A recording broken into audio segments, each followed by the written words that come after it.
Bienvenue, nous sommes le jeudi 9 avril, voici le 12 minutes. 3 personnes, à partir d'aujourd'hui, vivent le confinement total. 2 Russes et un Américain ont quitté Baïkonour pour la Station spatiale internationale, laissant derrière eux une planète en proie à une pandémie. 1,5 million de cas avérés de coronavirus dans le monde. La courbe des victimes est toujours ascendante. Près de 90 000 personnes sont décédées. Un quart des contaminés sont aux États-Unis. Le pays a enregistré pour la 2e journée consécutive près de 2000 morts.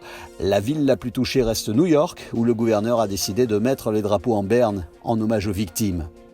En France, le président Macron s'exprimera lundi soir. Parmi les chapitres attendus, la prolongation du confinement au-delà du 15 avril et la situation économique.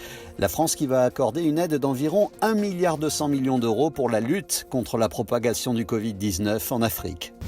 Une aide qui intervient alors que la Banque mondiale annonce que l'Afrique subsaharienne devrait entrer en récession cette année à cause de la pandémie. Une première en plus d'un quart de siècle. 1 demi-milliard de personnes dans le monde pourraient basculer dans la pauvreté si des plans de soutien ne sont pas rapidement mis en œuvre pour les pays les plus démunis. C'est ce qu'annonce aujourd'hui l'ONG Oxfam.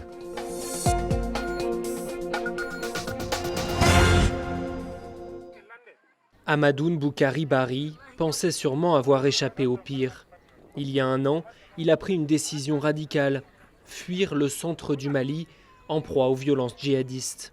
Tout abandonné, sans un regard en arrière pour atterrir ici, dans ce camp de déplacés en périphérie de Bamako, où s'agglutinent des centaines de familles. C'est désormais une autre menace qui le hante, plus pernicieuse cette fois, le Covid-19. On a peur d'être contaminé à tel point que cela nous empêche de dormir nuit et jour. Je vis ici avec toute ma famille et si l'un de nous attrapait cette maladie, ça va être une catastrophe. Malheureusement, on est ici parce qu'on n'a pas le choix. On reste assis et on imagine le pire, que l'un d'entre nous soit infecté. Hamadoun a emmené dans son exode 23 membres de sa famille. Ici, la distanciation sociale semble impossible à respecter. À quoi bon se laver les mains avec ces dispositifs livrés par une ONG locale quand, quelques heures après, il faut se serrer, parfois jusqu'à 15 ou 20 personnes, dans ces tentes faites de bâches et de bambou pour passer la nuit. Dans ce camp de déplacés du Burkina Faso, même tentative de gestes barrières et prise de température. Cette jeune femme a beau porter un masque, elle n'a pas de gants en sa possession alors qu'elle cuisine pour une dizaine de personnes. On a changé nos habitudes à cause de cette maladie. Maintenant, avant de préparer à manger ou même avant de boire, on se lave les mains. Au Sahel, les violences communautaires et djihadistes ont aggravé les problèmes existants. Insécurité alimentaire, sécheresse, pauvreté. Ils sont plus d'1 million à avoir fui la guerre et désormais rattrapés par le Covid-19. Aux États-Unis, les Afro-Américains particulièrement touchés par le coronavirus. La communauté enregistre 3 à 4 fois plus de décès que le reste de la population, selon les toutes premières statistiques. En Louisiane, ces chiffres sont encore plus alarmants. Ils représentent 70% des décès.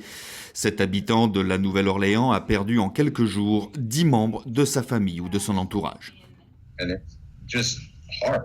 C'est vraiment difficile.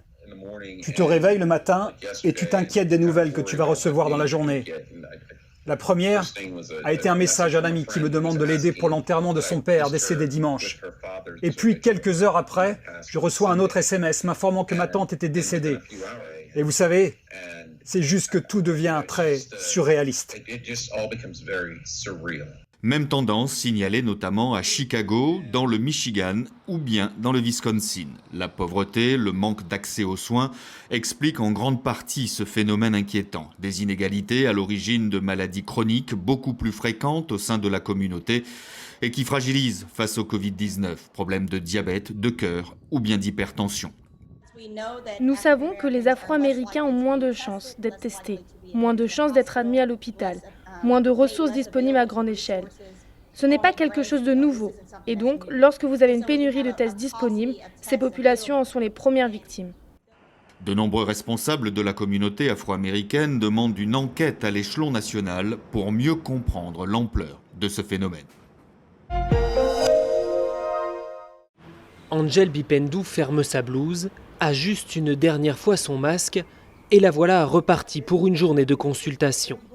Médecin itinérante originaire de la République démocratique du Congo, elle est arrivée en Italie en 2015 et fait désormais partie d'une unité spéciale de lutte contre le Covid-19. Montrez-moi comment vous vous tenez debout, marchez un peu. Bravo.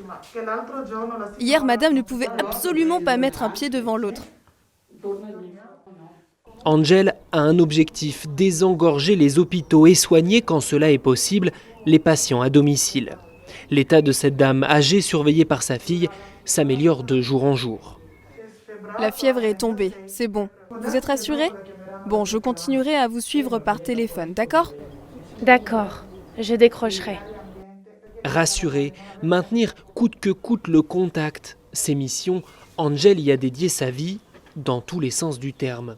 Quand elle enlève enfin sa blouse après ses journées de travail, ce sont ses habits de religieuse qu'elle enfile, docteur et sœur auprès d'une congrégation chrétienne. Lorsque je fais mon travail de médecin et que je visite des patients, au début, ils me regardent d'un air surpris. Ils peuvent voir que je ne suis pas le médecin traditionnel. Je les laisse faire, puis je me présente. Je leur dis que je ne suis pas seulement médecin, je suis aussi une religieuse. Ensuite, ils changent d'attitude de manière positive. Angel s'est d'abord engagée comme médecin sur les navires des gardes-côtes italiens, venus secourir les migrants qui tentent de rallier l'Europe. Aujourd'hui, elle réfléchit à retourner dans son pays natal, où l'épidémie de Covid-19 est en train de se propager.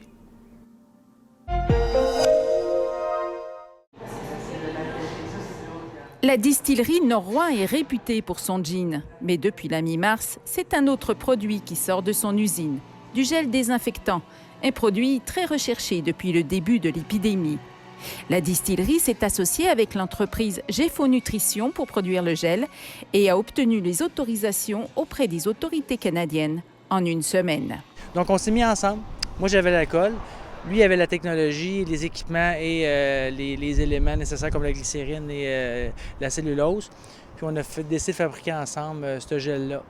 Le Sanitagel est facturé 15 $ le litre, un prix raisonnable sur le marché actuellement. Déjà 50 000 litres ont été écoulés, vendus à un hôpital de la région, des pharmacies, des marchés d'alimentation, des entreprises de transport et des sociétés d'État. Ils en achètent pour leurs employés. En temps normal, la distillerie emploie une trentaine de personnes. La production de ce gel permet à la PME de se maintenir en activité et de rendre service à la communauté. Et grâce à ce gel-là, j'ai rappelé pratiquement 75 % de mes employés. On a saisi l'occasion d'occuper notre monde. Après ma barre, notre intention, c'est d'occuper le monde, de garder le monde ici à l'emploi. Le gel est 100% québécois. L'étiquette et la bouteille sont produites par des entreprises de la région. Jonathan Robin n'exclut pas de poursuivre la production du Sanitagel une fois la crise terminée. Il est en discussion actuellement avec des grandes chaînes de pharmacie et d'alimentation pour qu'elles le mettent plus tard sur leur tablette. Ce que je retiens, c'est les entreprises qui sont innovantes, qui savent réagir rapidement. Ça fait une différence. Il n'arrive rien pour rien, puis aujourd'hui, peut-être que dans un an, on va voir le gel hydroalcoolique Norrois dans tous nos supermarchés et dans les épiceries du Québec. Dans l'immédiat, la distillerie Norrois prévoit produire 150 000 litres de gel d'ici la fin du mois de mai.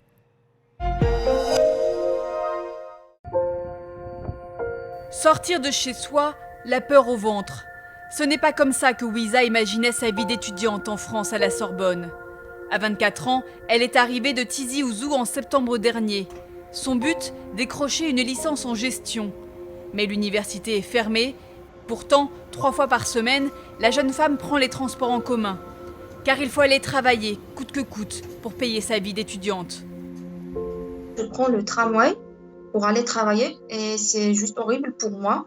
Parce que non seulement il est rempli, il y a des gens qui ne se protègent même pas, ni gants, ni bavettes. Les règles d'hygiène, je veux dire qu'elles sont minimes dans les transports en commun. Et en arrivant, chaque fois le stress monte avant de prendre son poste qu'elle occupe 16 heures par semaine dans ce supermarché de banlieue parisienne.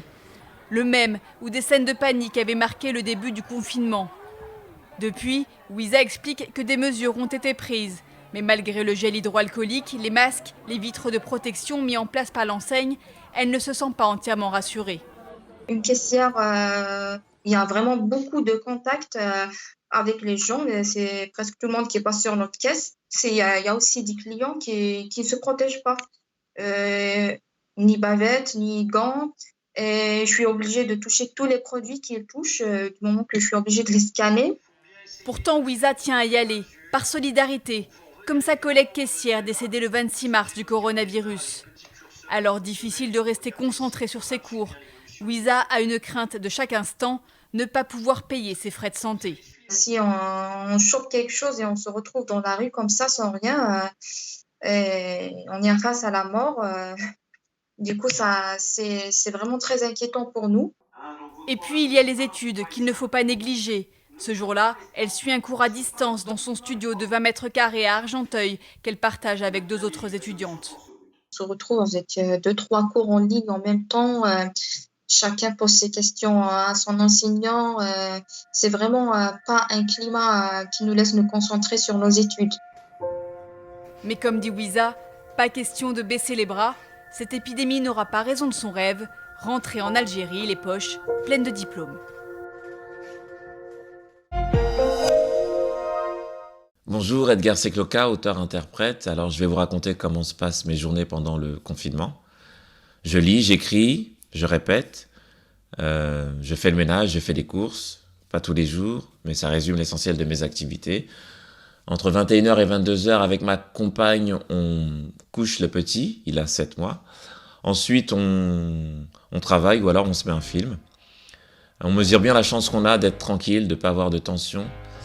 De pouvoir appeler nos amis, de pouvoir appeler notre famille. D'ailleurs, il y a quelques jours, on a appelé un ami qui nous a dit qu'il fallait savoir rester zen et attendre le temps pendant cette période de confinement. Ça m'a inspiré un petit son qui s'appelle Sous la natte. Rester zen et attendre le temps, je crache tout, je réfléchis, plus je m'ennuie tellement bien face aux notifs, je réagis plus libre, mais seulement à l'intérieur. J'écris mes évasions, mes cris, mes crispations, mes crimes d'élévation, maîtrise le tri et les rations, mes abîmes et mes passions, négro un peu coco. Petit livre rouge, éducation, Mao, Calimero.